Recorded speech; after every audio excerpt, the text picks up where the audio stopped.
में resign accept नहीं कर रहे, लोग इतने तंग हैं। अच्छा चलें आगे लिखें। अच्छा यहां तक क्लियर हो गया, upper motor neuron and lower motor neuron injury. Yes sir. Yes sir. अच्छा नेक्स्ट लिखें जी। तो इस तरह अगर आपकी अपर न्यूक्लियस इफेक्ट हो रहा है तो वो लेस लाइकली फेशियल नर्व का न्यूक्लियस इफेक्ट होता है, क्योंकि उसको दोनों साइडों से कवर मिल जाता है। चलें आगे लिखेंगे। ये थी जी हमारी फेशियल नर्व पाल्सी, और बाकी इसको डिटेल में हम लोग करेंगे कि किसी मैं इसकी अलग क्लास रखूंगा, क्योंकि उसमें पूरा ईएनटी का यूनिट करवाना पड़ेगा मुझे, और वो ईएनटी की जिस दिन क्लास होगी उस दिन आप सबकी क्लास होगी। वो डॉक्टर साहब मुझे याद करवा देना, ठीक है? Okay sir. हाँ, जिस दिन मैं फेशियल नर्व करवाऊंगा ना, आप देखें फेशियल नर्व मोटी मोटी मैंने आपको यस करवा सर। दी है, लेकिन आगे इसका जो ट्रैक है ना, कानों से गुजर के आती है, कहाँ कहाँ से गुजर के आती है, कहाँ पे इंजरी हो, तो वो डिटेल में हम इसको जो है वो उसमें पढ़ेंगे। लेकिन बेल्स पाल्सी यहाँ पे पढ़ लेते हैं मोटी सी। अच्छा बेल्स पाल्सी क्या होती है? बेल्स पाल्सी बेसिकली आपकी फेशियल नर्व की फेशियल नर्व पाल्सी होती है। It's a lower motor neuron injury, जिसमें आपकी फेस की पूरी साइड जो है वो अफेक्ट होती है।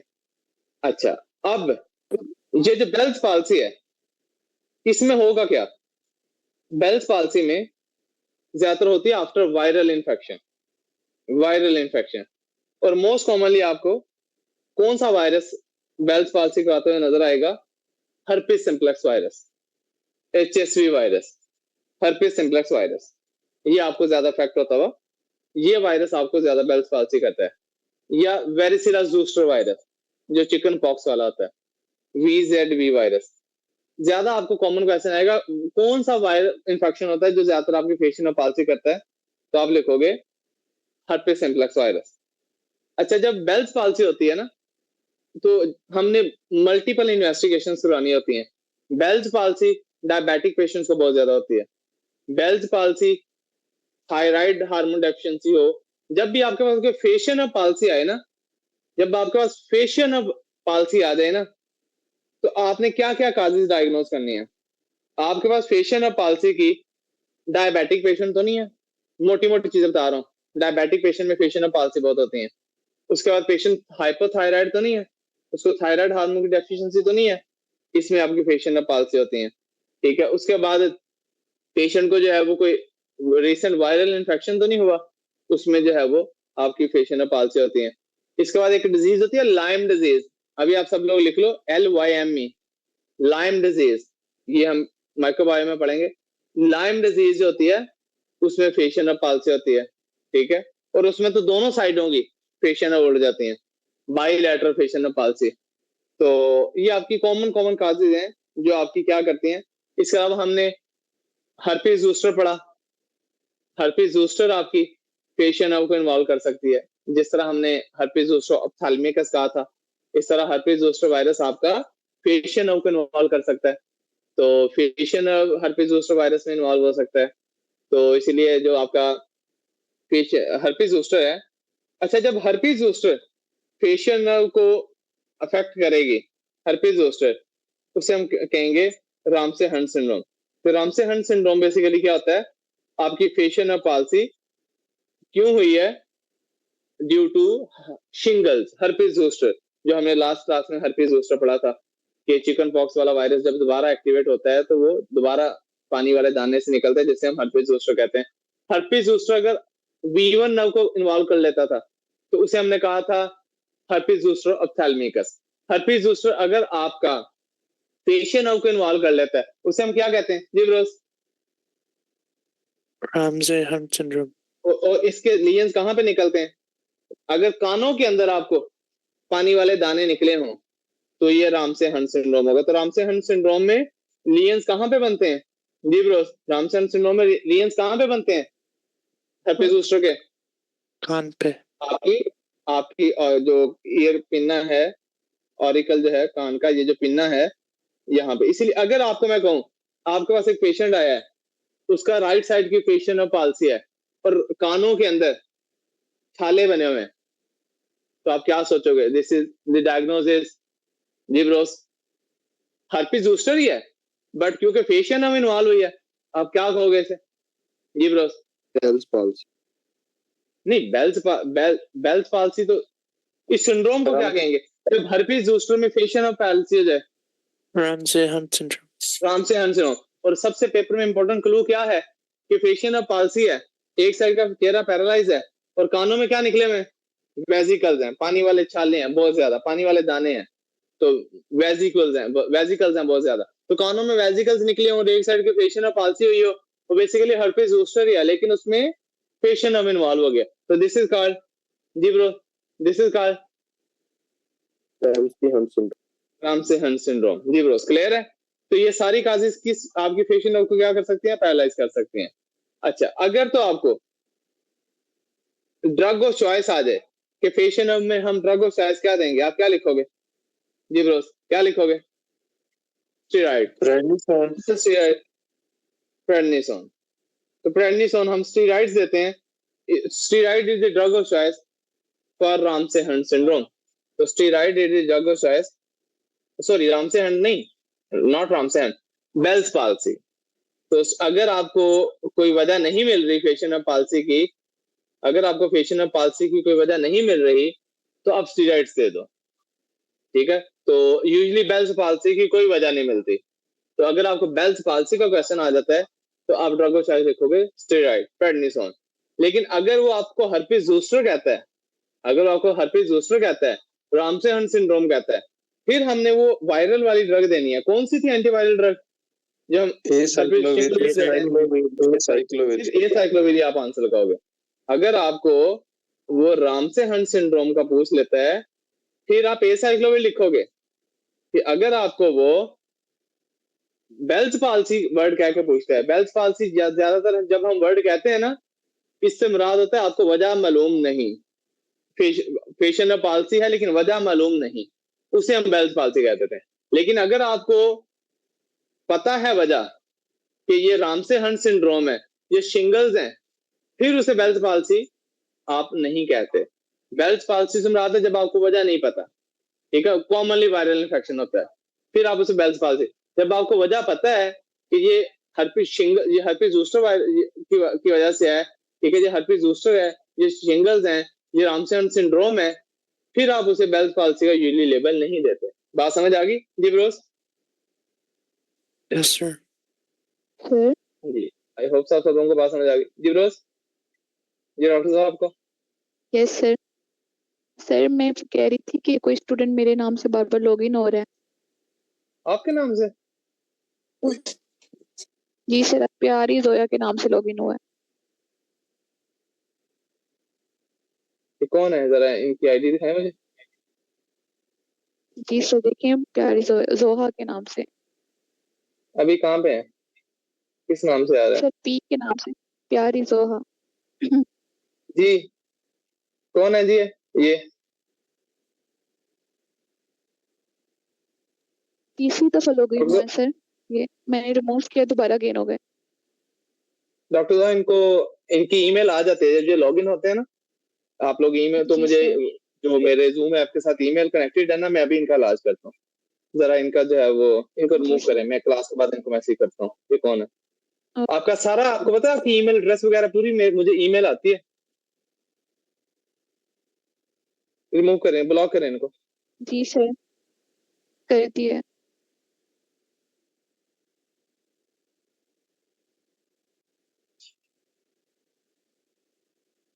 डेफिनेटली ये कोई ना कोई अकेडमी का स्टूडेंट है, और मैं उसका नाम बता दूंगा जो भी हुआ। अकल नहीं है आप लोगों को? तो डेफिनेटली किसी लड़के की हरकत है,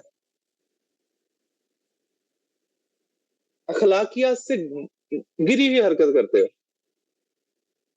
आपको किसने इजाजत दी है लड़की के नाम से आने की? कोई शर्म नहीं है?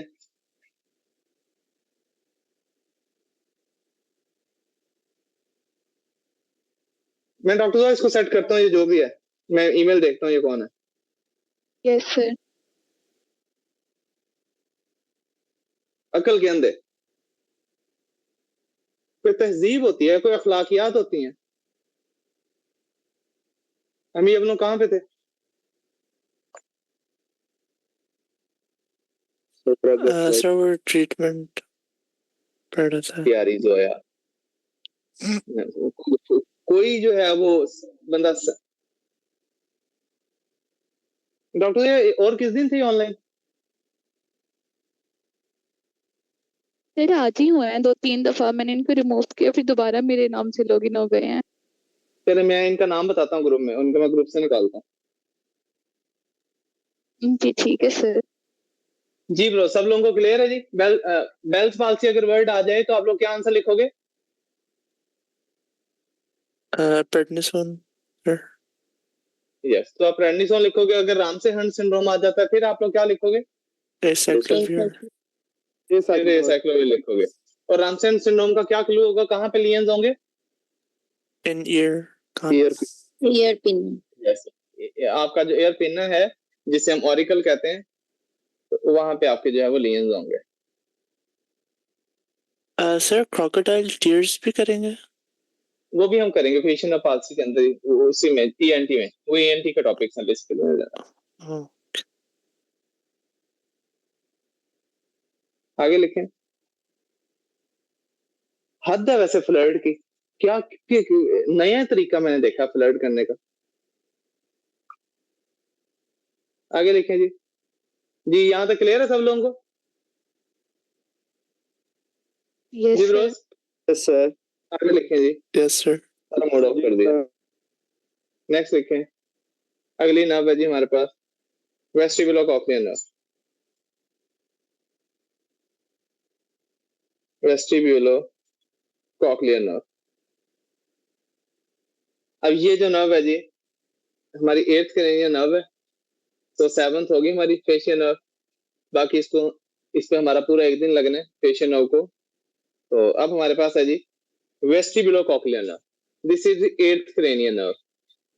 अच्छा, इसको भी हम डिटेल में न्यूरोनॉटमी में करेंगे क्योंकि इसका भी ट्रैक है पूरा, जिस तरह हमने ऑप्टिक नर्व छोड़ी हुई है ना, कि ऑप्टिक नर्व का भी पूरा ट्रैक है, तो यहाँ पे भी हम जो है वो इसको छोड़ेंगे। ठीक है, तो लेकिन इसके फंक्शन हम लिखते हैं।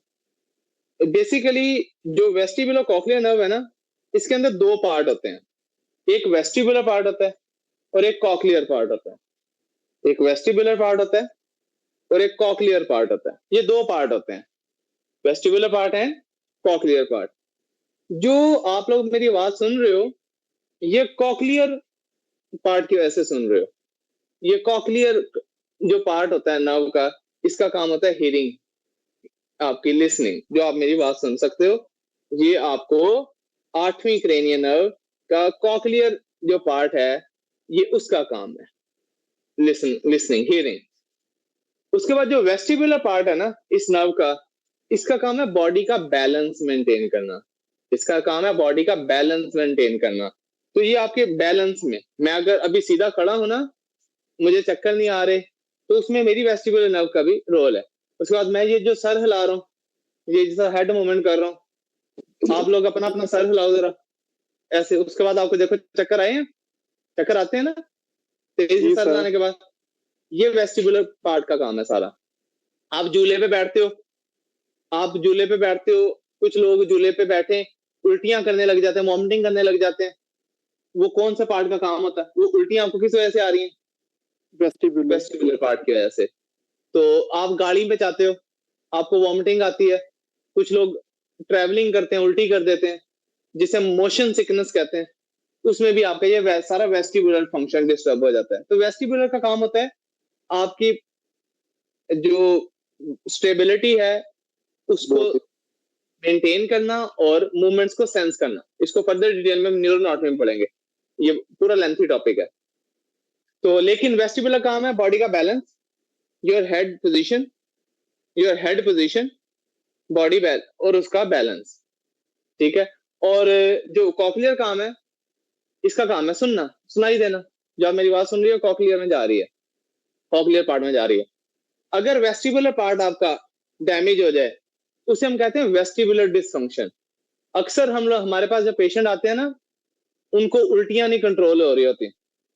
वो लाजमी नहीं उल्टी आपको फूड पॉइजनिंग में आए, लाजमी नहीं उल्टी इंटेस्टाइन का कोई मसला हो, ये वेस्टिबुलर पार्ट का भी कोई प्रॉब्लम हो सकता है।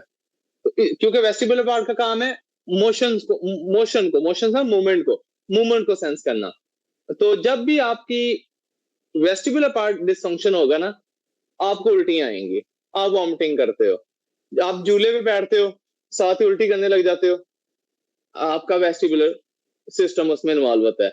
आप कुछ लोग गाड़ी ट्रैवल सफर नहीं कर सकते, ट्रेन में बैठते हैं, गाड़ी में बैठते हैं, उल्टी करने लग जाते हैं, वेस्टिबुलर डिसफंक्शन होता है। तो जब भी आपने वेस्टिबुलर डिसफंक्शन होगा ना, पेशेंट मेन किस सिम्टम के साथ आएगा? क्या कर रहा होगा पेशेंट? वॉमिटिंग, उल्टियां कर रहा होगा, और साथ में क्या हो रहा होगा? चक्कर, डिजीनेस, वर्टाइगो। ठीक है, इसलिए जब भी किसी पेशेंट में चक्कर मक्कर आए और साथ उल्टियां आए, तो आप कौन सी क्रेनियल नर्व के बारे में सोचते हो? कौन सी क्रेनियल सिस्टम डिसफंक्शन ना हो?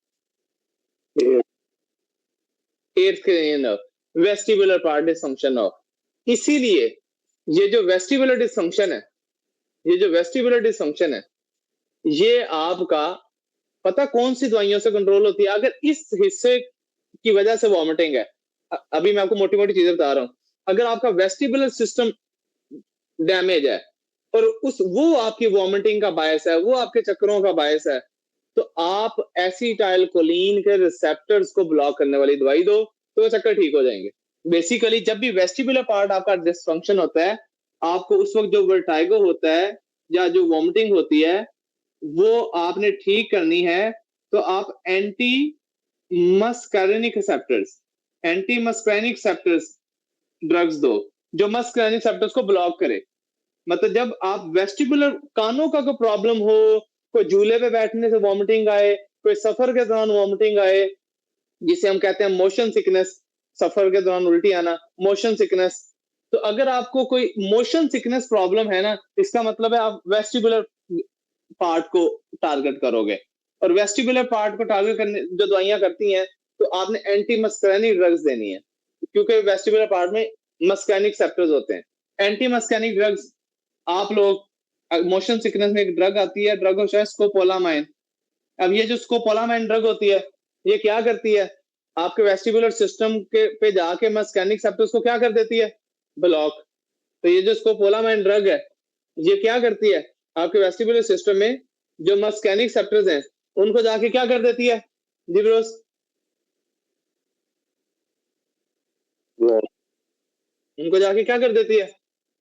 जी ब्रोस, एक्सक्यूज मी सर। जी जी।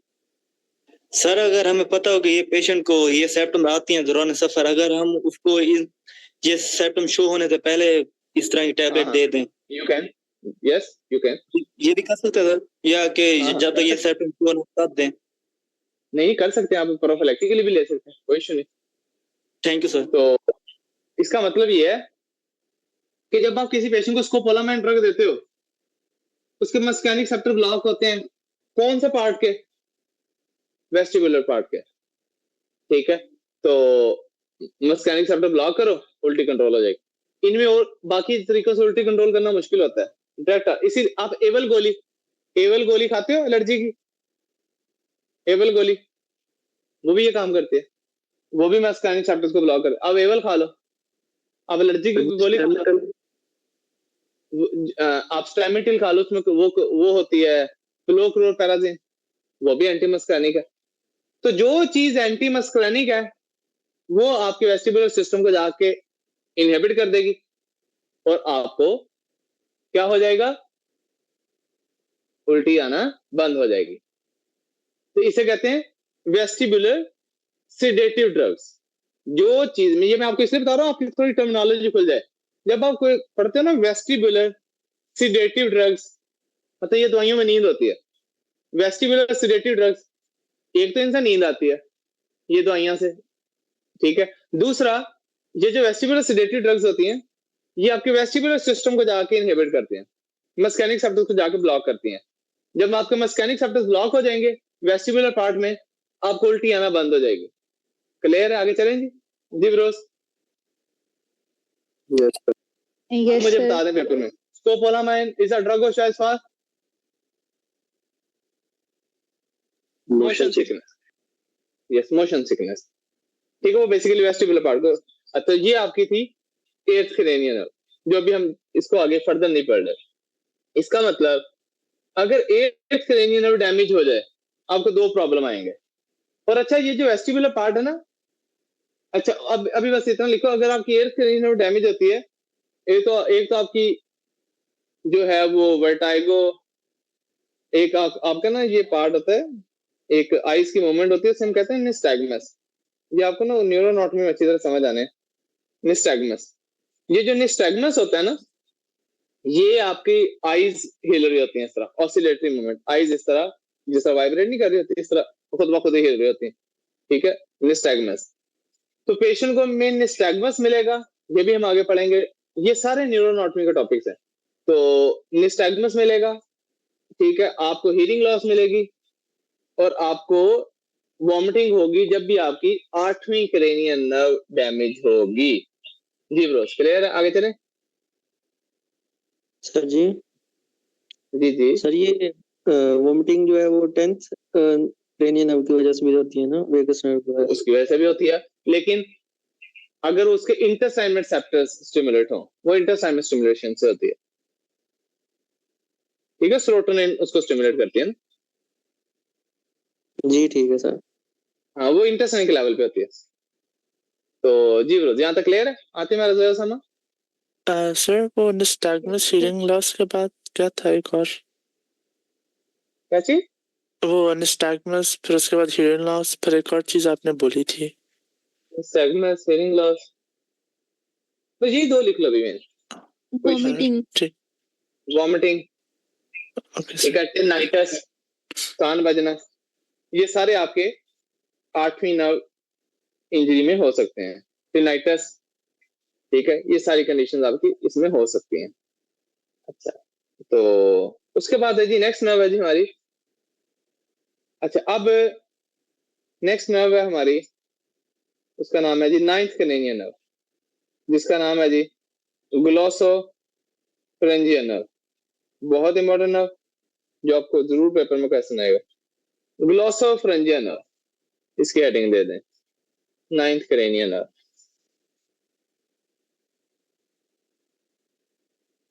9th cranial nerve, glossopharyngeal nerve।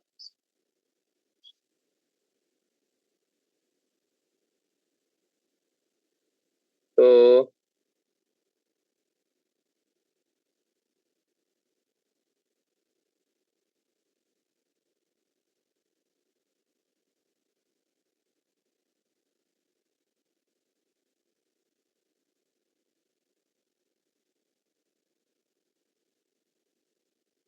बस एक मिनट होल्ड कीजिएगा। चलिए नेक्स्ट लिखें जी। तो 9th cranial nerve, glossopharyngeal nerve, ये क्या करती है? सबसे पहले इसके फंक्शन लिखें जी। तो इसका फंक्शन है जी 9th cranial nerve के ग्लोसोफरेंजियल, पहला फंक्शन आपको अगर याद हो, मैंने लिखवाया था कि जुबान का जो सामने वाला 2/3 2/3 हिस्सा है, सामने वाले जो जुबान का 2/3 पार्ट था, उसको जनरल सेंसेशंस किसने कैरी की थी? फोर्थ नर्व सर, V3 ने। Trigeminal nerve, V3 branch. हाँ जी, और एंटीरियर पार्ट ऑफ 2/3 टंग से जो टेस्ट थी वो किसने कैरी की थी? सेवंथ नर्व की कौन सी branch? Number 7 chorda tympani. Chorda tympani. अगर एंटीरियर 2/3 ऑफ टंग से टेस्ट की बात करें तो 7वीं नर्व, फेशियल नर्व। और अगर जनरल सेंसेशन की बात की थी तो कौन सी नर्व? जी ब्रो, ट्राइजेमिनल। ट्राइजेमिनल। जुबान के सामने वाले 2 हिस्से तो हो गए हम कंप्लीट। जो जुबान का पीछे वाला हिस्सा बचता है, जिसे हम कहते हैं पोस्टीरियर 1/3, जुबान का पीछे वाला थोड़ा सा हिस्सा, वहां से जो सेंसेशंस होंगी, टेस्ट वाली और दूसरी सारी, यहां पे कोई नहीं है डिफरेंस। तो जो पोस्टीरियर 1/3 ऑफ द टंग है, जो जुबान का पीछे वाला एक हिस्सा बच गया था, तो पोस्टीरियर 1/3 ऑफ द टंग, वहां से टेस्ट भी और जनरल सेंसेशन दोनों कौन कैरी करता है? कौन सी नर्व कैरी करती है? ग्लॉसोफरेंजियल नर्व।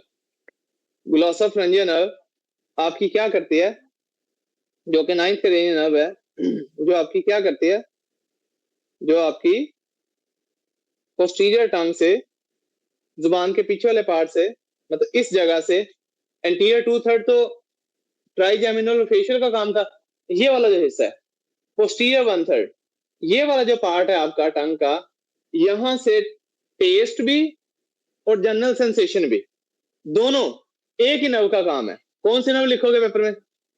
पोस्टीरियर 1/3 से, 9 यहाँ पे एक ही लगानी है, कौन सी?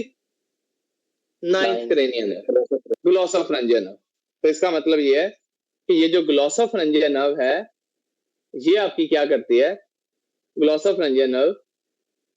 अब ये one of the favourite question of exam, आपको पूछा जाए anterior 2/3 of the tongue general sensation, trigeminal V3, anterior 2/3 of the tongue taste sensation, facial of chorda tympani, लेकिन posterior 1/3 of the tongue general भी और टेस्ट भी सब कुछ ये की नर्व से, ग्लॉसोफरेंजियल नर्व। क्लियर? आगे चलो जी ब्रोस। उसके बाद यस सर। अगर आपको याद हो, यहाँ पे ये जो सब मैंडिबुलर ग्लैंड थे, यहाँ पे ये जो सब मैंडिबुलर ग्लैंड थे और सब लिंगुअल ग्लैंड थे और जो लैक्रिमल ग्लैंड था, इन सब को स्टिमुलेट कौन करता था? कौन सी नर्व इनर्वेट कर रही थी? Facial nerve. फेशियल नर्व थी ना। लेकिन एक ग्लैंड को मैंने कहा कि उसके अंदर से नर्व गुजरती थी, लेकिन फेशियल नर्व उसको सप्लाई नहीं करती थी। किस ग्लैंड के अंदर से फेशियल नर्व गुजरती है? Parotid gland. तो पैरोटिड ग्लैंड के अंदर से फेशियल नर्व गुजरती जरूर है, लेकिन उसको सप्लाई नहीं करती। लेकिन पैरोटिड ग्लैंड की जो नर्व सप्लाई है वो कौन सी नर्व है? ग्लॉसोफरेंजियल। तो अगर आपको दो क्वेश्चन आएंगे, पैरोटिड ग्लैंड को कौन सी नर्व सप्लाई होती है, कौन सी नर्व इनर्वेट करती है, आप कहोगे ग्लॉसोफरेंजियल। उसके अंदर से गुजरती कौन सी है, वो आप कौन सी कहोगे? Facial nerve. इसलिए अगर क्वेश्चन आए कि पैरोटिड ग्लैंड के अंदर से की सर्जरी हुई है, कौन सी नर्व डैमेज होगी, आप लिखोगे फेशियल नर्व। लेकिन अगर आए कि पैरोटिड ग्लैंड की से जो सलाइवा बनना है, वो कौन सी नर्व स्टिमुलेट करती है, फिर क्या लिखोगे? ग्लॉसोफरेंजियल। फिर ग्लॉसोफरेंजियल नर्व लिखोगे। उसके बाद ग्लॉसोफरेंजियल नर्व और क्या करती है, वेरी इंपॉर्टेंट। अब मेरी बात सुनो जरा गौर से, ये भी हम ना आगे पढ़ते हैं। Carotid, sinus and body. यहाँ पे ना ये हमारी इंटरनल कैरोटिड आर्टरी है, ये मेरी इंटरनल कैरोटिड आर्टरी जा रही है, ये इंटरनल कैरोटिड आर्टरी है। इंटरनल कैरोटिड आर्टरी जहां पे मैंने भी हाथ रखा ना, तकरीबन इस लेवल पे, ये इंटरनल कैरोटिड आर्टरी ना दो में डिवाइड होती है। ये आपकी कॉमन कैरोटिड है, सॉरी, ये आपकी कौन सी आर्टरी है? Common carotid. ये कॉमन कैरोटिड है। कॉमन कैरोटिड आर्टरी दो में डिवाइड होती है, internal and external. Internal and external. ये जो पॉइंट है ना, ये जो पॉइंट है ना, ये जो हमने सर्कल किया है, जहां पे कॉमन कैरोटिड आर्टरी डिवाइड हो रही है, इस पॉइंट को कहते हैं कैरोटिड साइनस। जहां पे ये आर्टरी दो में डिवाइड होती है, इस पॉइंट को कहते हैं कैरोटिड साइनस। और ये बाहर जो पीले से रंग की ये जो पड़ी हुई है, इसे कहते हैं कैरोटिड बॉडी। तो इसका मतलब जहां पे हमारी कॉमन कैरोटिड आर्टरी दो में डिवाइड होती है, जहां पे हमारी कॉमन कैरोटिड आर्टरी दो में डिवाइड होती है, जहां पे ये आर्टरी बाइफरकेट करती है, डिवाइड होने को क्या कहते हैं? बाइफरकेशन। मतलब बाई से मतलब दो हिस्सों में डिवाइड हो रही है। तो ये जो बाइफरकेशन पॉइंट है, यहाँ पे इस खुले से जगह को कहते हैं साइनस, कैरोटिड साइनस। और ये जो बाहर पीली सी बॉडी पड़ी है, इसे हम कहते हैं कैरोटिड बॉडी। कैरोटिड साइनस का काम है ब्लड प्रेशर को मॉनिटर करना। कैरोटिड साइनस का काम है ब्लड प्रेशर को मॉनिटर करना। कैरोटिड बॉडी का काम है ऑक्सीजन और कार्बन डाइऑक्साइड को मॉनिटर करना। अभी शॉर्ट फॉर्म में कैरोटिड साइनस का क्या काम है? ब्लड प्रेशर को मॉनिटर करना। कैरोटिड साइनस का क्या काम है? कैरोटिड साइनस का क्या काम है? ब्लड प्रेशर को मॉनिटर करना। कैरोटिड बॉडी का क्या काम है? ऑक्सीजन एंड कार्बन डाइऑक्साइड को जीब्रोस मॉनिटर करना ब्लड में। ये दोनों चीजें जो मॉनिटर होती हैं, ये ब्रेन को जो सिग्नल जाएगा, ये जो ब्रेन को सिग्नल जाएगा, इस कौन सी नर्व लेके जाएगी जीब्रोस? 9th cranial nerve. इसका मतलब मेरा बीपी बढ़ता है, मेरा बीपी शूट करता है, मेरी कैरोटिड साइनस यहां से उसको सेंस करेगी और वो 9th नर्व के जरिए जाएगा। मेरे ब्लड में ऑक्सीजन कम होती है, कार्बन डाइऑक्साइड कम होती है, कार्बन डाइऑक्साइड ज्यादा हो जाए, ऑक्सीजन कम हो जाए, मेरी कैरोटिड बॉडी सेंस करेगी और वो सिग्नल जाएगा ब्रेन को थ्रू विच नर्व? जी bros, through which nerve? Glossopharyngeal. Through glossopharyngeal. हाँ जी, हाँ मैं वही बताने लगा। तो जो चीज कैरोटिड साइनस में क्या चेक हो रहा है? Pressure, blood pressure. इसलिए यहां पे होते हैं बैरोरिसेप्टर्स, बैरोरिसेप्टर्स जो प्रेशर सेंस करते हैं, BARO। कैरोटिड साइनस में होते हैं बैरोरिसेप्टर जो प्रेशर सेंस करते हैं। कैरोटिड बॉडी में ऑक्सीजन चेक की जाती है, कार्बन डाइऑक्साइड का लेवल चेक किया जाता है, ये होते हैं कीमोरिसेप्टर्स, ये होते हैं कीमोरिसेप्टर्स। तो कैरोटिड साइनस में कौन से सेप्टर्स होते हैं? बैरोरिसेप्टर्स जो प्रेशर सेंस करते हैं। कैरोटिड बॉडी में कौन से सेप्टर्स होते हैं? कीमोरिसेप्टर्स जिन्होंने ऑक्सीजन और कार्बन डाइऑक्साइड के लेवल को चेक करना है। तो ये दोनों चीजें जो सेंस हो रही हैं बॉडी एंड साइनस में, ये ब्रेन में कौन सी नर्व के थ्रू जा रही हैं? जी ब्रोस, कौन सी नर्व के थ्रू जा रही हैं? नंबर 9। 9th क्रेनियल नर्व के थ्रू जा रही है, 9th क्रेनियल नर्व के थ्रू जा रही है। ठीक है, ग्लोसोफरेंजियल नर्व। इसके अलावा ग्लोसोफरेंजियल नर्व और क्या करती है ये देखना।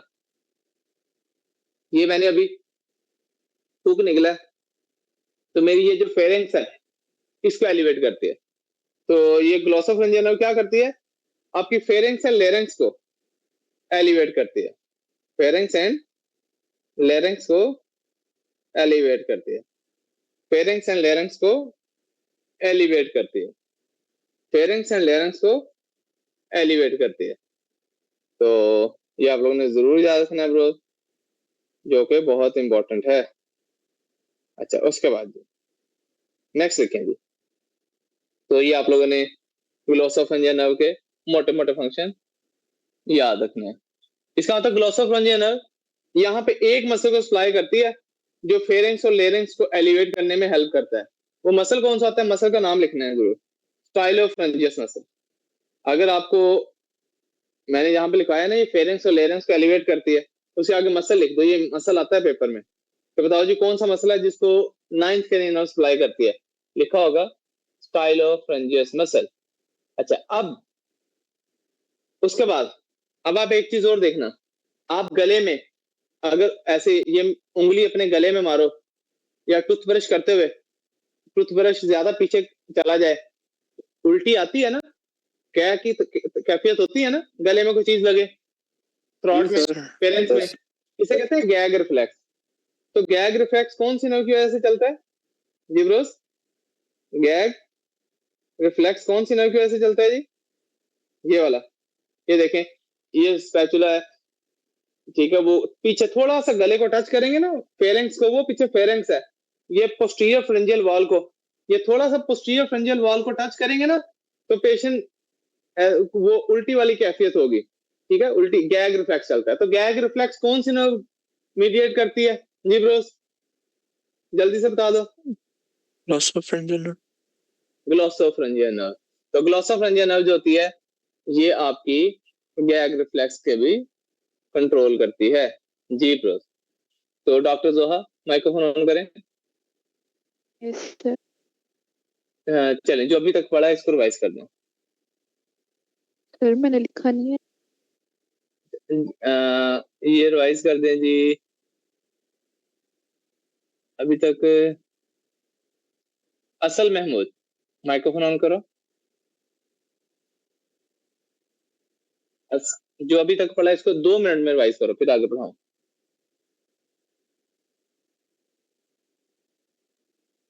ऊंची सारी।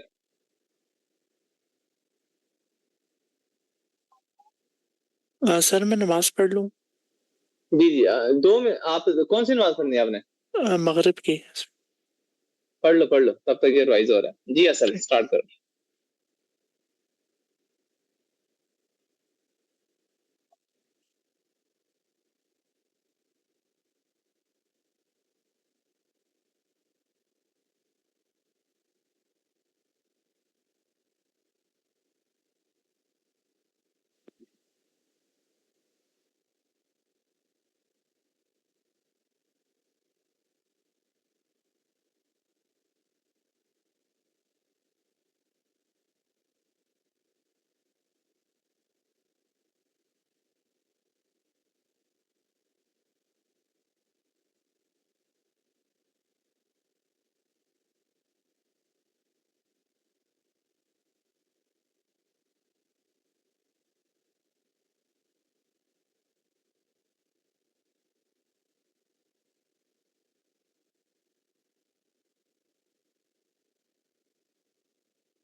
जी। उसके बाद आगे लिखें जी,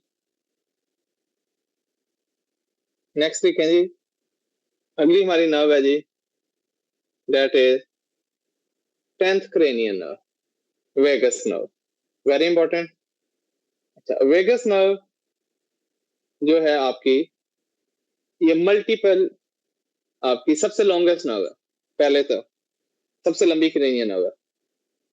वेगस नर्व क्या करती है, ये भी जुबान से टेस्ट की सेंसेशन लेके जाती है, लेकिन कहां से, वो पोस्टीरियर 1/3 के भी पीछे से, एंटीरियर 2/3 से तो फेशियल नर्व थी, पोस्टीरियर 1/3 से 9th क्रेनियन नर्व थी, उस पोस्टीरियर बिल्कुल जुबान की पीछे वाली नुक्कड़, जहां पे जुबान खत्म हो रही है आपके गालो, तो बिल्कुल जुबान की इंतहाई बैक साइड, जिसको हम क्या कहेंगे, आपका पोस्टीरियर साइड ऑफ द टंग, बिल्कुल आपके जो ग्लोटस है ना, सुप्राग्लॉटिक रीजन से, ये पेपर में एमसीक्यू आता है, सुप्राग्लॉटिक रीजन से।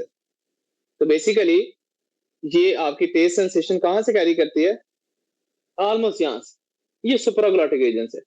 ये anterior 2/3 facial nerve, chorda tympani, posterior 1/3 आपकी कौन सी नर्व, 9th नर्व, और ये बिल्कुल बिल्कुल posterior side of the tongue, glottis से ऊपर, सुप्राग्लॉटिक रीजन, ये जो एरिया सुप्राग्लॉटिक रीजन, इस एरिया से जो टेस्ट की सेंसेशन है वो आपकी वेगस नर्व कैरी करती है। अच्छा, उसके बाद वेगस नर्व का मेन काम क्या है, ये काम है, ये देखो, ये जो मैंने स्वॉलो किया, हम रोटी खाते हैं, अपनी खुराक वाली एसोफेगस में लेके जाते हैं, ये जो स्वॉलो कर रहे हैं वेगस नर्व की वजह से कर रहे हैं। तो वेगस नर्व हमारी रोटी को निगलने में हेल्प करती है। उसके बाद ये जो मैं बोल रहा हूं, वोकल कॉर्ड्स, ये जो मैं बोल रहा हूं वोकल कॉर्ड्स, ये वेगस नर्व की वजह से बोल रहा हूं। वोकल कॉर्ड्स का नर्व सप्लाई वेगस नर्व करते हैं, लेकिन वेगस नर्व की कौन सी ब्रांच लिख लो, vocal cords, recurrent laryngeal nerve, recurrent laryngeal nerve, जो वोकल कॉर्ड्स को सप्लाई कर रही है, that is recurrent laryngeal nerve. अच्छा, उसके बाद जो वेगस नर्व है, ये आपकी, जिस तरह हमने अभी कैरोटिड साइनस पढ़ा कहां पे होती है, इसी तरह हमारे ना प्रेशर को सेंस करने के लिए एओर्टा में होते हैं बैरोरिसेप्टर्स, एओर्टा में भी होते हैं बैरोरिसेप्टर्स, आर्च ऑफ एओर्टा में। तो ये जो हमारे आर्च ऑफ एओर्टा होती है ना, ये जो हमारा हार्ट से एओर्टा निकलता है, एओर्टा के अंदर भी प्रेशर सेंस करने वाले रिसेप्टर्स हैं, यहां पे भी बैरोरिसेप्टर्स ही हैं, इन्हें कहते हैं आर्च ऑफ एओर्टा में बैरोरिसेप्टर्स हैं। तो आर्च ऑफ एओर्टा जो है, वहां से भी जो प्रेशर को सेंस कर रहे हैं रिसेप्टर्स, बैरोरिसेप्टर्स, वो सिग्नल ब्रेन को जाएगा। ये सिग्नल कौन सी नर्व के थ्रू जाएगा जी ब्रोस, 10th क्रेनियन नर्व के थ्रू, वेगस नर्व के थ्रू। अगर आपको क्वेश्चन आए कि baroreceptors from carotid sinus signal carry through which nerve, क्या लिखोगे, 9th cranial nerve, glossopharyngeal nerve. But baroreceptor reflex through at the level of arch of aorta, carry through which nerve, वो किस nerve के through जाएगा जी Bros, 10th cranial, ये पेपरों का question है। उसके अलावा वेगस नर्व क्या करती है, वेगस नर्व वेरी इंपॉर्टेंट, ये जो मेरा हार्ट रेट है इसको कंट्रोल कर रही है, मेरा heart rate, vagus nerve heart rate कम करती है। अच्छा, आगे उसके बाद जो मेरे लंग्स हैं, इनमें जो पाइप है, नालियां सांस वाली, उनको तंग भी करती है, ब्रोंको कंस्ट्रिक्शन, ये भी वेगस नर्व करती है। अच्छा, उसके बाद जो मेरा इंटेस्टाइन की कंट्रैक्शन हो रही है, जो रोटी हजम हो रही है, इंटेस्टाइन की मूवमेंट जो हो रही है, पेरिस्टाल्टिक मूवमेंट, जिसे हम पेरिस्टालसिस कह रहे हैं, ये भी वेगस नर्व कर रही है। ठीक है, तो आपकी ये सारे फंक्शंस कौन परफॉर्म कर रहा है जी ब्रोस, वेगस नर्व। तो वेगस नर्व यहां से स्टार्ट हुई है और कहां तक गई है, आपके छाती में से गुजर के नीचे तक जाती है, एब्डोमेन तक, ये आपकी वेगस नर्व सारी यहां से गुजरते हुए नीचे जाती है। तो ये थे मेजर फंक्शन किस चीज के, वेगस नर्व के। क्लियर है सब लोगों को जी ब्रोस? Yes, इसीलिए sir. अगर किसी पेशेंट की वेगस नर्व डैमेज हो, अगर किसी पेशेंट की वेगस नर्व डैमेज हो, क्या उसको डिफिकल्टी इन स्वॉल्विंग होगी, उसे निगलने में मुश्किल आएगी? यस और no? Dysphagia, difficulty in swallowing. क्या किसी पेशेंट को वेगस नर्व अगर डैमेज हो जाए, क्या बोलने में प्रॉब्लम होगा, हॉर्सनेस ऑफ वॉइस होगी? Yes sir. अच्छा, क्या उसके बाद अगर किसी की वेगस नर्व डैमेज हो जाए, अच्छा वेरी इंपॉर्टेंट, ये जो हम खांसी करते हैं, कफ, ये भी वेगस नर्व की वजह से होती है, कफ रिफ्लेक्स। तो वेगस नर्व डैमेज होने से loss of which reflex, cough reflex. ये जो गले में उंगली मारते हो, गैग रिफ्लेक्स, जो मैंने 9th में लिखवाया, 10th भी करती है। अगर किसी पेशेंट का गैग रिफ्लेक्स लॉस हो गया, कौन से नर्व, 9th एंड 10th दोनों लिखोगे ब्रोस? Yes sir. अच्छा, उसके बाद जब वेगस नर्व डैमेज होती है, मैंने आपको बताया था, ये जो यूवुला होता है, ये जो यूवुला होता है, ये आपका डेविएट हो जाएगा। ये यूवुला जो होता है, ये आपका क्या हो जाता है जी ब्रोस? डेविएट हो जाता है। तो यूवुला डेविएट हो जाता है। इसका मतलब ये है कि जब आपकी वेगस नर्व डैमेज होगी, तो आपका जो यूवुला होगा, ये क्या होगा जी ब्रोस? ये भी आपका क्या होगा, डेविएट होगा। किस साइड पे डेविएट होगा? ऑपोजिट साइड पे। फॉर एग्जाम्पल, आपका ये यूवुला किस साइड पे गया हुआ है, लेफ्ट साइड पे, लेकिन वेगस नर्व किस साइड की डैमेज होगी? Right side. राइट साइड की। तो राइट साइड की अगर वेगस नर्व डैमेज होगी, तो यूवुला आपका लेफ्ट साइड पे डेविएट होगा। जी ब्रोस, क्लियर है? आते मेरा जोया सामा? Yes, sir. तो ये वेगस Yes, नर्व sir. जो आपकी बहुत इंपॉर्टेंट है, याद रखनी है। तो वेगस नर्व डैमेज होने से आपको डिफिकल्टी इन बोलने में प्रॉब्लम, जिसे हम कहते हैं hoarseness of voice.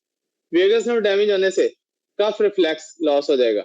Vagus nerve damage होने से गैग रिफ्लेक्स आपका लॉस हो जाएगा। वेगस नर्व डैमेज होने से आपको डिस्फेजिया होगा, बोलने में, खाने में प्रॉब्लम होगा। और एक और चीज आपको पता है, आपने देखा कुछ लोग नाक में बोलते हैं, हम कहते हैं नाक में बोलते हैं, इसे कहते हैं nasal speech. Vagus nerve damage होने से नेजल स्पीच डेवलप हो जाती है, ऐसे लगता है बंदा नाक में बोल रहा है, क्योंकि यूवुला काम नहीं ना जब करता। Uvula is a part of soft palate. तो soft palate, uvula is a part of soft palate. जब सॉफ्ट पैलेट पैरालाइज होती है ना, तो बंदे की स्पीच कौन सी होती है, नेजल स्पीच। तो क्योंकि सॉफ्ट, आपकी वेगस नर्व जब डैमेज होती है, तो आपका यूवुला सॉफ्ट पैलेट पैरालाइज हो जाता है। तो जब आपका सॉफ्ट पैलेट पैरालाइज होता है, तो आपकी स्पीच नेजल हो जाती है, बंदा नाक में बोलता है। जब आपका सॉफ्ट पैलेट डैमेज पैरालाइज हो जाता है, नॉर्मली हम रोटी खाते हैं, नीचे जाती है, रोटी खाएं नाक में आ जाए, आप पानी पी रहे हो नाक में आ जाए, गले से नाक में पानी आ जाए, सॉफ्ट पैलेट आपका पैरालाइज हो गया, वेगस नर्व डैमेज है। जब वेगस नर्व डैमेज होगी, सॉफ्ट पैलेट आपका डैमेज होगा, सॉफ्ट पैलेट आपका पैरालाइज होगा। जब आपका सॉफ्ट पैलेट पैरालाइज होगा, आपको नाक, खुराक जो होगी गले से नाक में आ जाएगी, इसे कहते हैं नेजल रिगर्जिटेशन। खाना पीना नाक में आ जाए, नेजल रिगर्जिटेशन, इसे हम क्या कहते हैं जी, नेजल रिगर्जिटेशन। कि आपका खाना पीना आपके नाक में घुस जाता है गले के अंदर से आके, क्योंकि सॉफ्ट पैलेट आपकी आपकी जो है वो क्या है, पैरालाइज है। जी ब्रोज, आती मेरा जोया सामा, ये है ना सॉफ्ट पैलेट, ये जो पीछे Yes, आपको sir. नजर आ रहा है ये सारा, ये है ना सॉफ्ट पैलेट आपका। Yes. Yes, sir. थोड़ा मैं स्पीड में हूँ आज, सारा मूड ऑफ हुआ हुआ है। सबको समझ आ गई यहाँ तक? Yes, sir. जी जी सर। सर, रिवाइज कर दो इसको यार। जी वेगस नर्व असल में हम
और बाकी वेगस नर्व के फंक्शन भी बताओ ना साथ।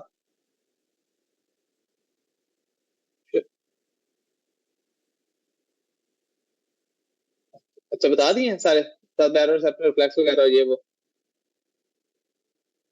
चलिए आगे लिखें जी। नेक्स्ट है जी हमारे पास, नेक्स्ट नर्व है that is 11th cranial nerve, जिसका नाम है जी एक्सेसरी नर्व। Accessory nerve. अच्छा ये जो एक्सेसरी नर्व है ये क्या करती है जी? सबसे पहले तो एक्सेसरी नर्व हमारे दो मसल्स को सप्लाई करती है, ये वाले। आपको ये मेरे दो मसल नजर आ रहे हैं, ये वाले, ये वाला मसल जिसमें मैंने हाथ रखा हुआ है, ये बॉडी बिल्डर ने मसल बड़ा मोटा किया था अपना, ये वाला मसल, Yes, sir. ये वाला मसल, ये जिसमें मैंने उंगलियां, ये है ट्रेपीजियस मसल। ये कौन सा मसल है? ट्रेपीजियस।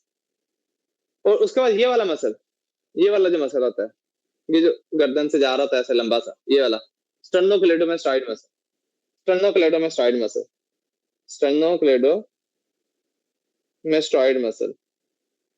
अब ये जो मसल है ना, एक आपका स्टर्नोक्लेडोमास्टाइड मसल, ये जो वाला मसल होता है आपका, ये वाला मसल स्टर्नोक्लेडोमास्टाइड मसल, और दूसरा आपका ये जो मसल है ट्रेपीजियस मसल। ट्रेपीजियस मसल ये जो बॉडी बिल्डर्स ने बड़ा मोटा किया था, ये वाला, ये वाला, ये ट्रेपीजियस मसल। इन मसल्स को नर्व सप्लाई कौन करता है? जल्दी से मुझे बता दो, कौन सी नर्व सप्लाई करती है? Cranial nerve 11 sir, accessory cranial nerve number 11।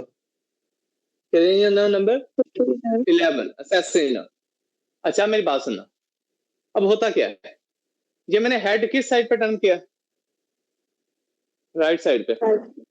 Right लेकिन लेफ्ट स्टर्नोक्लेडोमास्टाइड मसल ने किया है, वेरी इंपॉर्टेंट। हेड टर्न मैंने किस साइड पे किया? राइट साइड पे। लेकिन कौन सा मसल स्टर्नोक्लेडोमास्टाइड मसल? लेफ्ट वाला। लेफ्ट जब मैं लेफ्ट साइड पे हेड टर्न करता हूं, फिर कौन सा स्टर्नोक्लेडोमास्टाइड मसल काम किया? Right.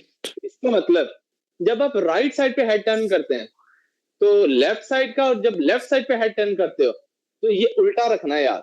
तो स्टर्नोक्लेडोमास्टाइड मसल का क्या काम है? हेड को टर्न करना। उसके बाद ये जो मैं नीचे लगाई थोड़ी, ये जो मैं हेड नीचे कर रहा हूँ, इसके अंदर भी किसका काम है? ये जो हेड नीचे कर रहा हूँ इसके अंदर भी किसका काम है? स्टर्नोक्लेडोमास्टाइड मसल का। उसके बाद ट्रेपीजियस मसल का क्या काम है? ये जो मैं शोल्डर ऊपर उठा रहा हूँ, ये किसका काम है? जी ब्रोस, ट्रेपीजियस का। इसीलिए अगर किसी पेशेंट की एक्सेसरी नर्व डैमेज हो, एक्सेसरी नर्व ज्यादा डैमेज कब होती है? जब कोई चीज यहाँ पे छुरी चाकू लगता है, यहाँ पे कोई छुरी लगे, चाकू लगे, कोई गोली लगे, तो यहाँ पे जब स्टैब वुंड इंजरी हो, कोई चीज खुब जाए अंदर, छुरी चाकू खंजर गोली, ठीक है, कोई चीज यहाँ पे आपकी बैक साइड ऑफ नेक पे लगे, यहाँ पे आपकी कोई चीज लगे ना, तो आपकी एक्सेसरी नर्व डैमेज होती है ज्यादातर स्टैब वुंड इंजरीज में, जो डीप इंजरीज होती हैं। तो पेशेंट की क्या होगी? अगर राइट साइड की एक्सेसरी नर्व डैमेज है तो राइट साइड का स्टर्नोक्लेडोमास्टाइड मसल पैरालाइज हो जाएगा। तो हेड किस तरफ रोटेट नहीं करेगा? लेफ्ट साइड पे। अगर हेड रोटेशन लेफ्ट साइड पे वीक है, नर्व और मसल किस साइड का डैमेज है? राइट साइड का, स्टर्नोक्लेडो। लेकिन ट्रेपीजियस उसका नहीं ऑपोजिट लिखना। अगर एक पेशेंट है उसका लेफ्ट शोल्डर ऊपर आ रहा है, राइट नहीं ऊपर आ रहा, लेफ्ट ऊपर आ रहा है, राइट नहीं ऊपर आ रहा, तो राइट साइड की ट्रेपीजियस मसल वीक है, इसका मतलब राइट साइड की एक्सेसरी नर्व क्या है? डैमेज है। डैमेज है। इसमें आपने ऑपोजिट नहीं लिखना। आप पेशेंट का क्या करते हो? आप पेशेंट के कंधों पे ऐसे हाथ रखते हो, यहाँ पे हाथ रखते हो, और उसको कहते हैं शोल्डर ऊपर उठाओ। आपको आइडिया आ जाता है कि कौन सा शोल्डर ऊपर सही आ रहा है, कौन सा नहीं आ रहा। तो आप पेशेंट के इस तरह पीछे खड़े होके ना, उसके यहाँ पे इस तरह हाथ रखते हो और उसे कहते हैं ऊपर उठाओ शोल्डर ऐसे। तो जो चीज, जो साइड वीक होगी उस साइड का शोल्डर आपका उतना ऊपर नहीं आएगा। पुष्पा स्टाइल। जी ब्रोस, क्लियर? तो ये पुष्पा का कौन सा मसल वीक है, किस साइड का? ये देखो अभी देख के बता देता हूँ। हाँ जी, तो पुष्पा किधर से वीक है जी? यस, पुष्पा का राइट साइड का मसल जो है वो वीक है। कौन सा? Right trapezius. तो कौन सी नर्व डैमेज है? राइट साइड की। तो जब राइट असेसिन नर्व अगर डैमेज हो तो राइट शोल्डर एलिवेशन में डिफिकल्टी होगी और लेफ्ट साइड हेड रोटेशन में प्रॉब्लम होगा। बात समझ आ गई? Yes, sir. उसके बाद है जी अगली 12th cranial nerve, hypoglossal nerve. Hypoglossal nerve आखिरी nerve, hypoglossal nerve, 12th cranial nerve. ये हमारी टंग को सप्लाई करती है, हमारी टंग के मसल्स को सप्लाई करती है। अच्छा, अब आपने एक जो चीज नोट करनी है, जब आपकी 12th क्रेनियल नर्व, इसका टंग की मूवमेंट से काम है, वो मैंने आपको मसल सारे बताए थे। अगर आपकी 12th cranial nerve hypoglossal nerve palsy हो तो टंग आपकी वीक होगी। ये चेक कैसे करेंगे? पेशेंट को कहोगे जुबान बाहर निकालो, जुबान बाहर निकालेगा पेशेंट, जुबान बाहर निकालने पे जिस साइड पे जुबान टर्न करेगी उसी साइड की क्या डैमेज है? Hypoglossal nerve. उसी साइड की हाइपोग्लॉसल डैमेज है। जिस साइड पे जुबान बाहर निकालने पे, इसे कहते हैं टंग प्रोट्रूजन ना, टंग प्रोट्रूजन, जुबान बाहर निकालने से, जिस साइड पे की जुबान बाहर निकालने से नर्व डैमेज है उसी साइड पे जुबान डेविएट होगी जिस साइड की नर्व डैमेज है। तो हाइपोग्लॉसल नर्व डैमेज ज्यादातर होती है कब? तब होती है ज्यादा डैमेज जब आपको ब्रेन स्ट्रोक हो। ये क्यों? अच्छा, जब आपको ब्रेन स्टेम में मेडुला से निकलती है ना। अच्छा, ये तो हो गई आपकी नर्व्स कंप्लीट। अब आगे लिखो, ये जो 12 नर्व्स हैं ये ब्रेन के किस पार्ट से निकलती हैं? लिखो जी, अब मैं आपको दिखाता हूँ जी। ब्रेन स्टेम, ये देखो।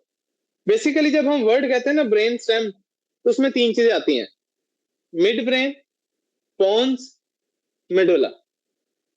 Mid brain, pons, medulla, mid brain, pons, medulla.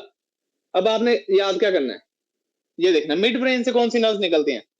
3rd and 4th। पोन से तरतीब से याद कर लेना, तीजी चौथी मिड ब्रेन से, पोन्स में से 5वीं 6ठी 7वीं 8वीं तरतीब से, और मेडुला में से 9वीं 10वीं 11वीं 12वीं तरतीब से याद कर लो। 3rd and 4th mid brain में से, 5वीं 6वीं 7वीं 8वीं पोन्स में से, मेडुला में से आगे वाली 4, 9वीं 10वीं 11वीं 12वीं तरतीब से सीक्वेंस याद रखना। मिड ब्रेन से निकलती हैं 3rd एंड 4th, पोन से निकलती हैं 5 6 7 8, 9 10 11 12 निकलती हैं मेडुला से। याद रहेगा जी ब्रोस? Yes, sir. जी सर। यस सर, रिवाइज करो। Yes, sir.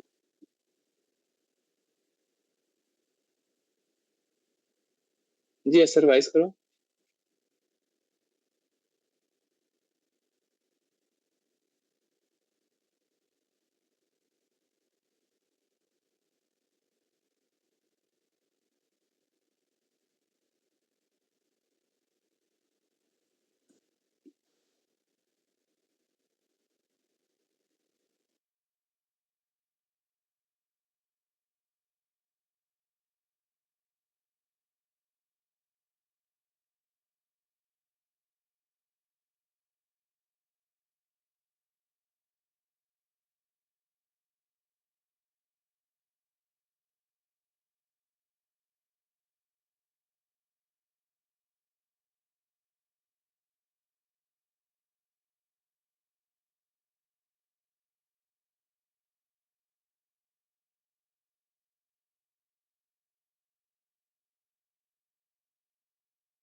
जी असल हो गया जी।